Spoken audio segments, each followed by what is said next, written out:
Aula de Biologia hoje da segunda série nós vamos falar sobre os cordados, mais especificamente sobre aves e mamíferos, né?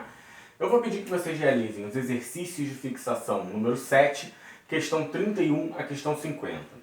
Esse conteúdo está no capítulo 4 da apostila, página 16, 17 e 18. Vamos lá, gente. A gente hoje encerra o grupo dos cordados, né? O grupo dos vertebrados, ou melhor dizendo, craniatas, né?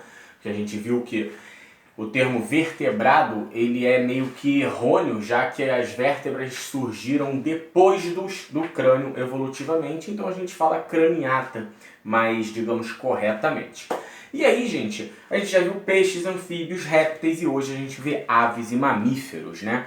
Só um detalhe para a gente relembrar, que os mamíferos surgiram antes das aves nesse processo evolutivo. Porém, em qualquer bibliografia que a gente for analisar, a gente vai sempre se deparar com aves antes de mamíferos, justamente por causa dessa questão, digamos, cultural, né? Até mesmo por nós sermos mamíferos e deixar esse grupo por último, porque sempre gera debate. Mas enfim, vamos lá. Vamos caracterizar as principais características, né, desses dois grupos, desses dois grandes grupos, né? A gente pode ver que tanto aves como mamíferos, eles são dois grupos que conseguiram um sucesso evolutivo muito grande, conseguiram conquistar, a gente pode dizer, todas as partes do globo terrestre. Quando a gente diz todas as partes, a gente está dizendo todos os continentes, né? A gente encontra tanto aves como mamíferos em todos os continentes, desde as regiões mais temperadas, das regiões mais tropicais, das regiões mais frias, glaciais, enfim. São dois grupos bem adaptados a qualquer tipo de clima, obviamente cada um com as espécies que ali vão sobreviver nesses climas, né? Vamos lá. As aves, né? A primeira característica das aves que a gente pode dizer é que todas as aves vão apresentar corpo coberto por pena. E aí a primeira pergunta que vocês devem estar se fazendo é: mas professor, pinguim não tem pena? Tem, é uma pena diferenciada. E aí a gente cai na questão das penas específicas para cada tipo de espécie, né? Cada ave, cada espécie vai apresentar um tipo de pena específica. Quando a gente fala de pena e de pinguim, a gente já fala de outra característica das aves. A gente pode se deparar nas aves marinhas, né, com uma glândula denominada de glândula uropigiana. Essa glândula uropigiana ela está localizada na cloaca da ave. Outra característica, o que é a cloaca? É a região, né, o orifício por onde a ave vai se reproduzir, vai excretar os seus excretas e também vai depositar os ovos. Então essa cloaca, próximo da cloaca, vamos ter a glândula uropigiana, que é uma glândula que vai produzir e secretar lipídio, gordura literalmente. Qual a função desse lipídio?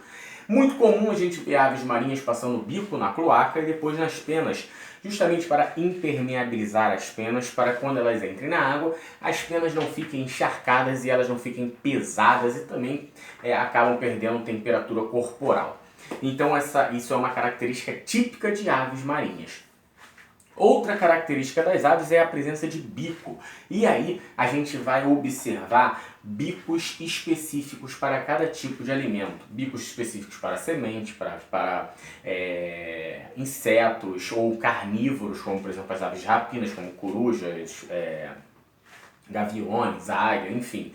Então cada tipo de bico vai ser específico para o tipo de alimento daquela ave. Já que falamos de alimento, a gente não pode deixar de falar da moela. A moela é uma estrutura muscular presente no papo da ave, que ela vai ter a função de uma digestão mecânica. Ou seja, as aves não têm dente, então elas ingerem o alimento e aí também ingerem pedaços de pedrinhas, né, grãos de areia, e essa moela muscular ela se contrai, fazendo o atrito desses grãos de areia junto do alimento para triturar esse alimento, ok? Outra característica das aves é que elas são endotérmicas, ou seja, conseguem controlar a temperatura do corpo, não necessitando mais da temperatura ambiente, como era peixes, anfíbios e répteis, o que dá uma grande questão de adaptação evolutiva para todo o globo terrestre, tá?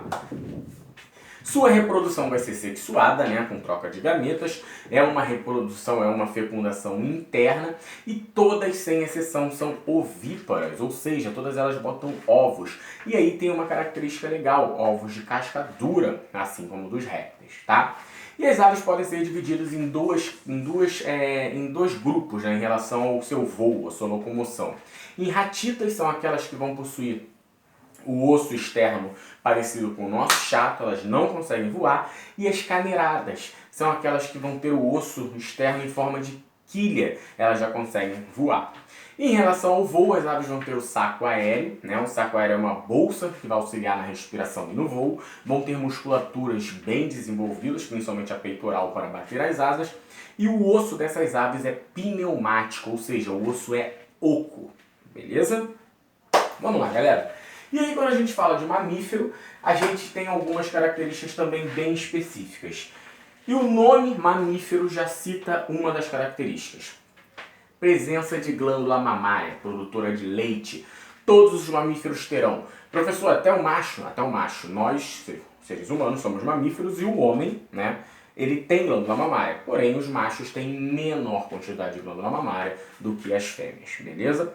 Outra característica é a presença de algumas glândulas na derme e epiderme, na pele, né, que é uma característica, como glândula sebácea, glândula sudoripa, enfim, essas glândulas são características específicas dos mamíferos. Outra característica é o corpo coberto por pelo. Todos os mamíferos vão apresentar corpo total ou parcialmente coberto por pelo. Nós temos corpo parcialmente coberto por pelo. Cachorro tem corpo totalmente coberto por pelo. Professor, e mamífero aquático, a baleia? Também tem, em menor quantidade, porém tem um pouquinho de pelo no seu dorso. Então todos os mamíferos têm o corpo total ou parcialmente coberto de pelo, ok? Outra característica é um músculo denominado diafragma, localizado entre o tórax e o abdômen, que vai auxiliar na respiração do indivíduo, nos movimentos de inspiração e expiração. Vamos ter também presenças de dentes, arcária dentária, e essa arcária dentária ela vai ser específica para cada tipo de alimento dos indivíduos, e esses indivíduos eles podem ser carnívoros e herbívoros, ou onívoros, que se alimentam de tudo, ok?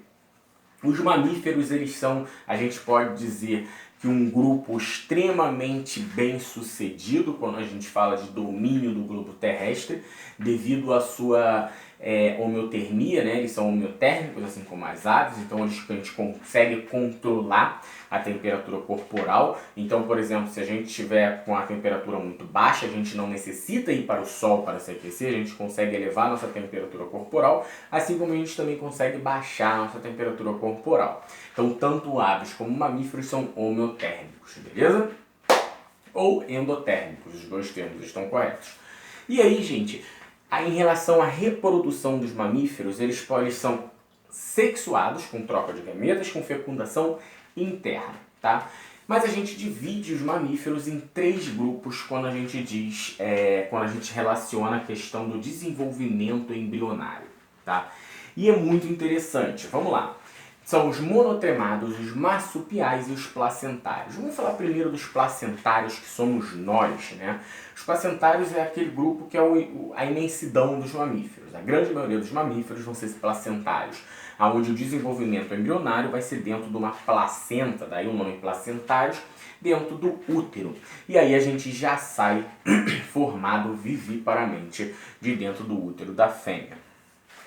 Depois nós temos os marsupiais, que é um grupo reduzido. A gente tem como exemplo canguru, coala, gambá. São indivíduos que também vão se desenvolver dentro do útero, porém ao nascer eles ainda não estão totalmente desenvolvidos. E aí a fêmea, ela apresenta uma bolsa no abdômen denominada de marsúpio, aquela do canguru, e aí esse filhote ele fica dentro desse marsúpio, dentro dessa bolsa, ainda se desenvolvendo, ok? Durante um certo tempo.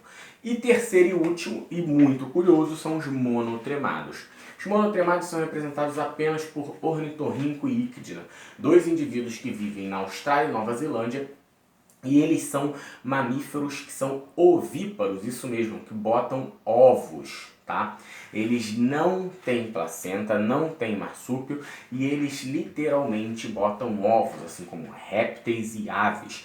Porém, por apresentarem características como glândula mamária, pelo corpo coberto por pelo e outras características dos mamíferos, eles são considerados mamíferos.